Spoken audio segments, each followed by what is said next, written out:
E falando sobre o feminismo em si, quando a gente olha questões de feminismo, acho que principalmente hoje, na época das redes, um pouco de rede social, internet, acho que a gente acaba vendo uma coisa muito escalafobética, até em sentido de, você tem feminismo marxista, de alguém que tem um viés mais político, você tem um feminismo indígena, feminismo negro, feminismo trans, aí você vai ter também a outra esfera mais rasa, que é aquele feminismo raso de Twitter, a famosa lacrada nas redes sociais. Que a gente chama de feminismo liberal, isso daí. Que é o feminismo daquela lacrada, você fala, porra, mas o que você tá falando, sabe? Que não mexe com a estrutura, é um feminismo que só problematiza, mas não mexe com a estrutura. A gente faz críticas a esse feminismo também.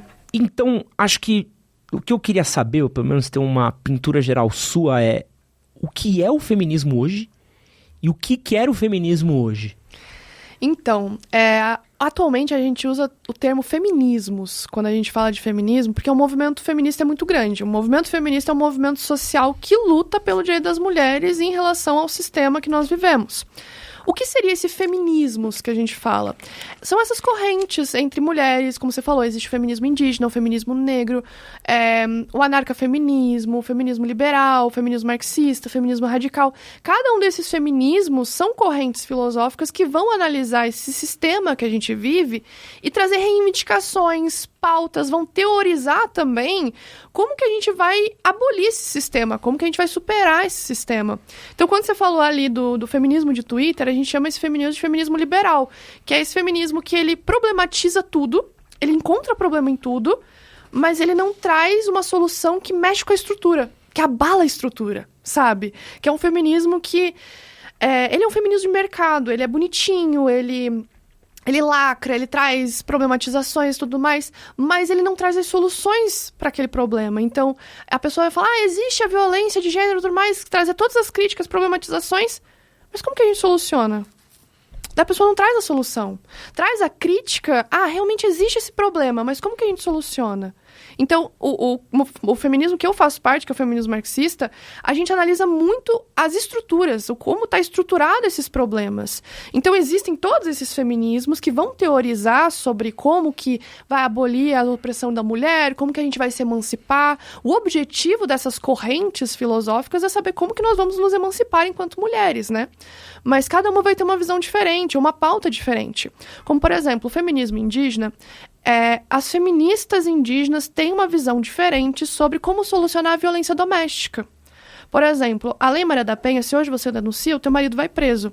Agora pense uma mulher indígena colocar o seu marido indígena numa prisão, sabendo que existe todo um genocídio indígena, todo um problema enorme estrutural em relação aos indígenas, e colocar o seu marido numa prisão sem nenhuma estrutura para esse problema real das mulheres indígenas. Só tirando da aldeia e levando para uma prisão. E muitas mulheres indígenas falam, cara, a gente às vezes resolve isso dentro da aldeia, do nosso jeito, da nossa maneira. E é outro feminismo. E eu, enquanto feminista marxista, não posso chegar e falar que as feministas indígenas estão erradas. Porque daí é a minha posição querendo se sobrepor ao feminismo que elas acreditam para a situação delas, para a conjuntura delas. Uhum. Então, existe também as feministas rurais, que daí é totalmente diferente das feministas urbanas. Então, eu tenho um problema diferente na cidade, de assédio dentro do ônibus, de violência na rua, de buzinar e tudo mais, que as mulheres no meio rural vão ter outro tipo de violência. Às vezes, elas vão ter violência com latifúndio, com agronegócio, com a galera do agro que entra para abusar das mulheres, sabe? Então, assim, são pautas que, mesmo sendo diferentes, se complementam. Só que não dá pra gente ter um único feminismo, porque existem milhares de mulheres diferentes. Se a gente fosse dizer que existe apenas um feminismo, seria como universalizar todas as mulheres como se fossem iguais. Mesma coisa dizer, todos os homens são iguais, todas as mulheres são iguais, então tem que ter um único movimento para os homens e um único movimento para as mulheres. Não é assim. A gente tem que ter o direito de ter pensamentos diferentes dentro do nosso movimento. E o movimento feminista, ele é um movimento social que tem opiniões completamente divergentes e convergentes. Então você vai ver uma feminista negra trazendo muito a questão do racismo, que as mulheres negras sofrem muito racismo, falando da saúde da mulher negra, falando das vivências da mulher negra, da solidão da mulher negra, do genocídio do povo negro. Então, as feministas brancas já vão ter outra análise de mundo, né? A minha vivência não é uma vivência de uma mulher que vivencia o racismo. Eu vivencio a misoginia. eu vivencio a violência contra as mulheres, eu vivencio também problemas assim, em relação à classe e tudo mais, mas o racismo não. Então, quando a gente fala de feminismo negro, a gente está falando de mulheres negras que estão teorizando como que a gente vai abolir esse sistema racista e misógino que oprime mulheres negras. Então vai ter outras análises, é como se tivessem várias mulheres numa mesa e cada uma tem opinião diferente, mas no final a gente tem um acordo. Queremos nos emancipar. E a gente precisa se unir, precisa se organizar. Então essas correntes, elas vão ser como linhas de pensamento diferentes dentro de um mesmo movimento social. Isso faz com que a gente não tenha uma universalização de pensamentos. A gente não fala, essa daqui é a cartilha do movimento. Você tem que seguir isso, isso, isso e aquilo. Não tem. Não existe cartilha do movimento feminista. Cada feminista tem uma opinião, cada feminista tem uma ideologia, cada uma acredita numa coisa diferente e às vezes se diverge, às vezes se converge. Então, quando vira um projeto de lei, alguma coisa assim, é porque convergiu. É quando finalmente se conectou às correntes. Então, as pessoas pensam que o movimento feminista é todo mundo igual, todas as feministas pensam igual, mas é totalmente diferente, assim. Eu dialogo com várias feministas que às vezes têm opiniões diferentes das minhas sobre algumas soluções relacionadas à violência de gênero, ao que acontece com as mulheres, e outras vão ter a mesma opinião. Até quando eu vou nos podcasts, eu sempre falo, eu sou feminista marxista, mas existem outras feministas marxistas que vão ter opiniões diferentes das minhas.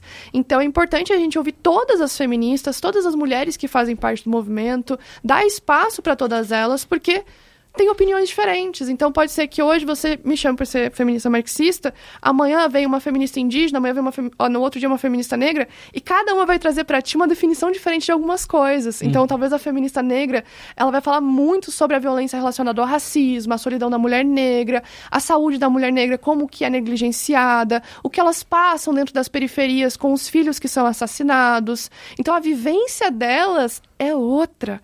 E a gente tem que aplacar isso dentro do nosso movimento, entendendo isso, tendo empatia. E aí que entra a famosa sororidade, né? Que daí é quando a gente tem empatia pelas vivências que essas mulheres possuem, que são diferentes das nossas, mas que a gente se solidariza. Então, é bem diferente do que é a Red Pill, né? Que, por exemplo, a Red Pill praticamente todos eles têm o mesmo pensamento em relação à mesma coisa. Já nós não, nós temos várias correntes diferentes, a gente tem várias linhas de pensamento, várias teóricas. Então, se você for pegar, por exemplo, o feminismo marxista, tem Silvia Federici, tem Clara Zetkin, Alexandra Kollontai, daí você vai pegar feminismo radical, tem Andrea Dworkin, Simone de Beauvoir, Shulamit Firestone, Kate Millett, mulheres diferentes, e que vão estar teorizando coisas diferentes, mas isso não quer dizer que eu não vou ler esses livros, não vou me informar sobre esses materiais, porque acaba construindo esse entendimento sobre outros feminismos, né? A gente entende outras vivências, porque é como se eu tivesse um movimento que só aplacasse a minha vivência, enquanto mulher branca, que vivencia a misoginia, o ódio, a aversão a mulheres, mas é a partir só da minha vivência, e não da vivência da mulher do campo, da mulher indígena, da mulher trans, da mulher lésbica, da mulher PCD. Então, olha quantas vivências que existem aí. Quando a gente fala, por exemplo, da mulher PCD, muitas pessoas nem sequer pensam como que mulheres que têm alguma deficiência denunciam violência de cárcere privado, de violência doméstica, de estupro, sabe? Então, são violências que muitas vezes as pessoas não pensam. Como que uma mulher que tem deficiência auditiva vai denunciar alguma violência que ela tá sofrendo dentro de casa, se ela vai chegar na delegacia e não vai ter alguém para dialogar com ela em libras, sabe? Então, veja como aí já entra um feminismo muito focado nas mulheres PCD, que vai trazer reivindicações que eu, enquanto mulher ouvinte, que tenho audição, não tenho a menor noção do que elas vivenciam, sabe? As mulheres, eu já vi mulheres com deficiência visual que elas sofrem abuso porque as pessoas tocam nelas porque elas não vão ver o que está acontecendo. Então, as pessoas tocam no corpo delas sem consentimento. Então, eu que sou uma mulher que não tenho problema de deficiência visual, eu nunca vou imaginar o que é ser uma mulher com deficiência visual e sofrer tantos assédios e violências quanto elas sofrem. Por isso que é tão importante a gente ter várias linhas de pensamento, várias correntes, um feminismo amplo, grande, dinâmico, e que vai se atualizando ao longo do tempo. Porque se a gente for falar do feminismo lá de primeira onda, né? Que o feminismo ele é dividido em várias ondas, que é a forma didática que a gente separa a história do feminismo. Tem algumas pessoas que chamam até de etapas, porque são várias etapas, assim. Lá na primeira onda, o feminismo não era tão inclusivo. Existiam ainda feministas brancas, norte-americanas, que não queriam incluir mulheres negras. E daí o feminismo negro veio surgindo exatamente por isso. Para quebrar esse feminismo branco, que antes era muito liberal, muito burguês, que focava apenas nas necessidades das mulheres que tinham condições financeiras, que tinham condições de viajar pelo mundo para debater sobre sufrágio, sabe?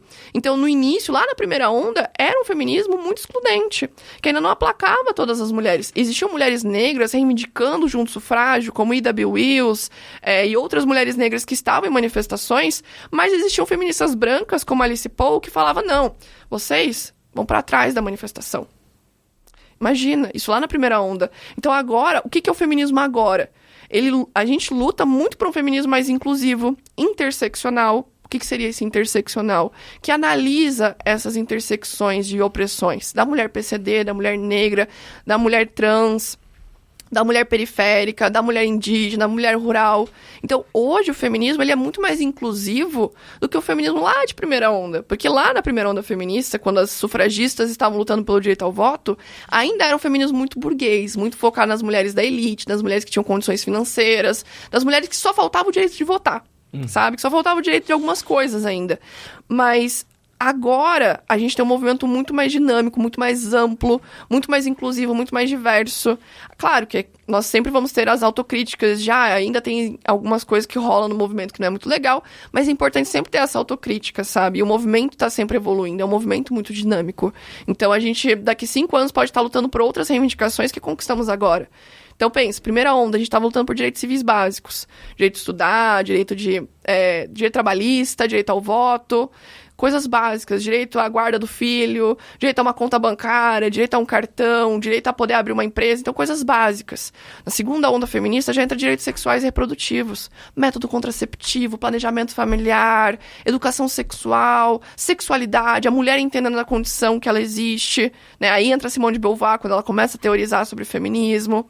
E daí na terceira onda a gente vai ter mais pauta puxando as outras opressões de mulheres. As mulheres negras, as mulheres indígenas, as mulheres latinas, essas opressões que são diferentes entre si. E agora, na quarta onda, que é a que a gente está agora, é um movimento muito mais interseccional, que luta muito mais por essas intersecções de opressões diferentes e que é dinâmico. Então, pautas estão sempre chegando. Diariamente são pautas novas chegando. Então, nos últimos anos, tivemos aí Lei Carolina Dickmann, Lei de Feminicídio, Lei Maria da Penha, Lei do Minuto Seguinte, Lei Joana Maranhão, várias leis que foram surgindo e que também foram sendo aplicadas por causa da dinâmica do movimento que vai evoluindo de acordo com as reivindicações. Então, se tu for pegar o movimento feminista lá do início até agora, você percebe que ele foi progredindo. Ele não foi parando lá na primeira onda que só ficou no sufrágio. As etapas foram indo. Então, beleza, conquistamos direitos civis básicos, as mulheres entraram na Constituição, agora a gente pode votar, podemos também ser votadas, agora a gente também pode entrar nas universidades, podemos entrar nas escolas, podemos ter direito trabalhista, licença maternidade. Foi vindo direitos, de acordo com os momentos históricos. Então, o feminismo ele não para nunca, porque todo momento vai estar surgindo novas reivindicações, novas pautas. Agora mesmo, qual que é a pauta do feminismo indígena? Ser contra o marco temporal. Elas estão lutando por demarcação de terra, porque tem mulheres indígenas sendo abusadas por garimpeiros. Tem meninas indígenas grávidas de garimpeiros. Então, qual que é a pauta agora? É diferente da pauta lá na primeira onda, sabe? Então, a gente percebe que o movimento feminista ele é dinâmico por isso, porque ele vai evoluindo, e ele vai mudando, e se reestruturando, e se reorganizando a partir do tempo. E vai ser diferente em cada país. É legal falar isso, porque as pessoas acham que o feminismo do Brasil é igual ao feminismo dos Estados Unidos, igual na França. Não é, porque a conjuntura política é diferente. Quando a gente fala de feminismo latino-americano, é um feminismo que foi muito modificado por conta do colonialismo, do imperialismo, de tudo que rolou de genocídio indígena no nosso país, que envolve o nosso feminismo, que vai ser diferente do feminismo norte-americano, que tem outra história, tem outra conjuntura de segregação racial, de lutas que eles tiveram lá, de guerra civil, que vai ser diferente da França, que tiveram outras reivindicações, Revolução Francesa, então vai ser tudo diferente. Então, a feminista que aqui no Brasil pode estar lutando por uma coisa relacionada a ser contra o marco temporal, por exemplo, nos Estados Unidos já vai ser outra coisa. Às vezes está tentando voltar a lei de aborto lá, porque esses tempos, né, tiraram as leis que já tinham sido conquistadas em relação ao aborto, e daí elas estão reivindicando novamente algo. E daí já é diferente das feministas da Argentina, que já conquistaram o direito ao aborto. Percebe como cada lugar vai ser tudo diferente? Então depende muito da conjuntura, de como que tá a política, de qualquer história. Por isso que nós, feministas marxistas, focamos muito no materialismo histórico dialético. Porque a gente pega toda essa análise histórica que existe, tudo que nós temos de material que existe em toda essa história do Brasil, e vamos pela dialética analisar como que a gente pode resolver esses problemas, essa estrutura que oprime essas mulheres. Então a gente vai analisar a nossa história, o passado, a política, o que rola com as mulheres, por que as mulheres são subjugadas, por que elas são oprimidas, baseado em todo esse contexto histórico e material que nós temos. Então, aí que vai ter esse feminismo, que as pessoas pensam que o feminismo é uma coisa só. Mas é tão grande, tão gigante, tão diverso, que por isso que permite também a entrada de homens no movimento, porque é um movimento muito grande. Então, os homens são vistos como camaradas, principalmente por nós, feministas marxistas, porque a gente analisa toda essa estrutura e fala, vocês também sofrem opressão. Vocês também são camaradas de luta. Vocês também estão sofrendo com o mesmo sistema que a gente está se ferrando, sabe? Então, esse movimento ele é muito grande, muito diverso, e por isso que eu sempre falo para as pessoas que o movimento feminista ele vai continuar evoluindo ao longo da história. Então, ele nunca vai parar. Nós nunca vamos deixar de ver o movimento feminista, ele nunca vai acabar. Porque sempre as mulheres vão precisar reivindicar pelos seus direitos, e mesmo com esses direitos já conquistados, a gente tem que se manter vigilante, porque uma hora ou outra os masculinistas vão lá tentar tirar nosso direito. Então, o movimento feminista sempre vai precisar existir, porque, de qualquer maneira, tendo direito ou não tendo, a gente vai ter que continuar lutando e se organizando. Esse que você assistiu foi um corte do nosso podcast com a Caroline Sardá. Para você assistir o episódio completo, clica aqui do lado, vou deixar um outro corte para você assistir e não esquece de se inscrever no nosso canal. Valeu!